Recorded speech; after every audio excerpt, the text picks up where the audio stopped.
Hi ಎಲ್ಲರಿಗೂ ನಮಸ್ಕಾರ. Welcome back to my channel. ಬಿಸಿ ಬಿಸಿ ಅನ್ನ ಹಪ್ಪಳ ಸಂಡಿಗೆ ಜೊತೆ ಈ ನೆಲ್ಲಿಕಾಯಿ ತಂಬುಳಿ ಬೆಸ್ಟ್ ಕಾಂಬಿನೇಷನ್ ಅಂತಾನೆ ಹೇಳ್ಬೋದು.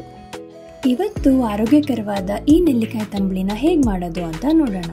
ಮೊದಲಿಗೆ ಒಂದು ಪಾತ್ರೆಗೆ ಸ್ವಲ್ಪ ತುಪ್ಪ, ಜೀರಿಗೆ, ಕರಿಮೆಣಸನ್ನು ಹಾಕೊಂಡು ಚೆನ್ನಾಗಿ ಹುರ್ಕೋಬೇಕು. ಆಮೇಲೆ 2 ಹಸಿರು ಮೆಣಸಿನ್ಕಾಯಿ, ಕರಿಬೇವನ್ನು ಹಾಕ್ಕೊಂಡು ಸ್ವಲ್ಪ ಹುರ್ಕೊಂಡು ಇದಕ್ಕೆ ಸಣ್ಣದಾಗಿ ಕಟ್ ಮಾಡ್ಕೊಂಡಿರೋ ನೆಲ್ಲಿಕಾಯಿನ ಹಾಕಿ ಚೆನ್ನಾಗಿ ತುಪ್ಪದಲ್ಲೇ ಹುರ್ಕೋಬೇಕು.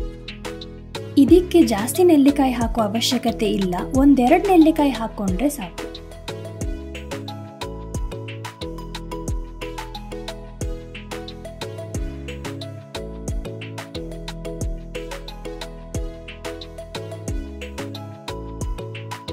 ನಂತರ ಅರ್ಧ ಕಪ್ ತೆಂಗಿನ ತುರಿನ ಇದಕ್ಕೆ ಹಾಕೊಂಡು 1-2 ನಿಮಿಷ ಹುರ್ಕೋಬೇಕು.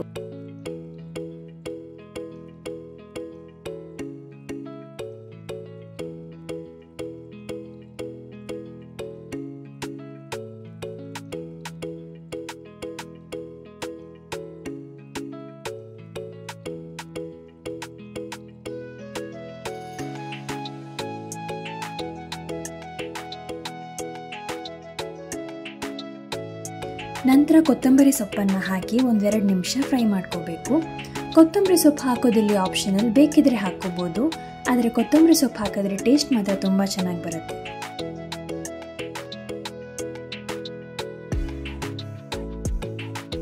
ಹುರಿದಿರೋ ಮಸಾಲೆನ ತಣ್ಣಗಾಗಕ್ಕೆ ಬಿಡಬೇಕು. ಮಸಾಲೆ ತಣ್ಣಗಾದ್ಮೇಲೆ ಇದನ್ನು ಒಂದು ಮಿಕ್ಸಿ ಜಾರಿಗೆ ಹಾಕಿ ಅರ್ಧ ಕಪ್ ಗಟ್ಟಿ ಮೊಸರು ಹಾಗೆ ಸ್ವಲ್ಪ ನೀರನ್ನು ಹಾಕ್ಕೊಂಡು ನುಣ್ಣಗೆ ರುಬ್ಕೋಬೇಕು.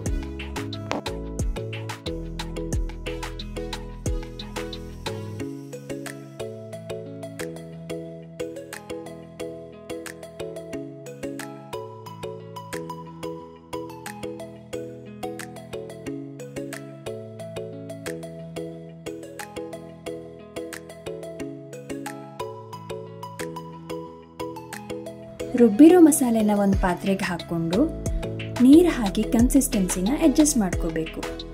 ಇದಕ್ಕೆ ರುಚಿಗೆ ತಕ್ಕಷ್ಟು ಉಪ್ಪು ಹಾಕಿ ಚೆನ್ನಾಗಿ ಮಿಕ್ಸ್ ಮಾಡ್ಕೋಬೇಕು. ಮಸಾಲೆನ ಮೊದಲೇ ಹುರಿದಿರೋದ್ರಿಂದ ಇದನ್ನ ಬಿಸಿ ಮಾಡೋ ಅವಶ್ಯಕತೆ ಇಲ್ಲ.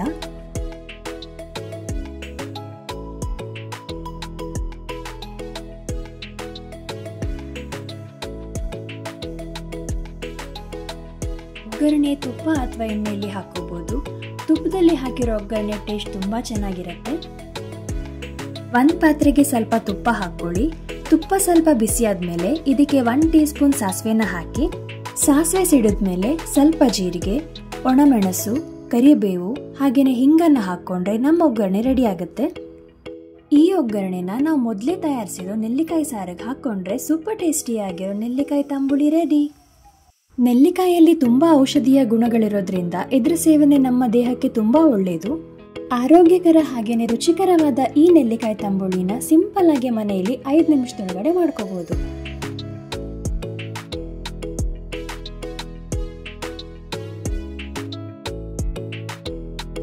ಬಿಸಿ ಬಿಸಿ ಅನ್ನ, ಸಂಡಿಗೆ ಹಾಗೂ ಹಪ್ಪಳ ಜೊತೆ ಇದು ಬೆಸ್ಟ್ ಕಾಂಬಿನೇಷನ್.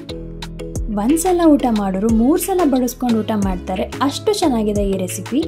ಈ ರೆಸಿಪಿನ ಒಂದ್ಸಲ ಮನೇಲಿ ಟ್ರೈ ಮಾಡಿ. ಇಷ್ಟ ಆದರೆ ಲೈಕ್, ಶೇರ್ ಹಾಗೇನೆ ಸಬ್ಸ್ಕ್ರೈಬ್ ಮಾಡೋದನ್ನ ಮರಿಬೇಡಿ. Thank you.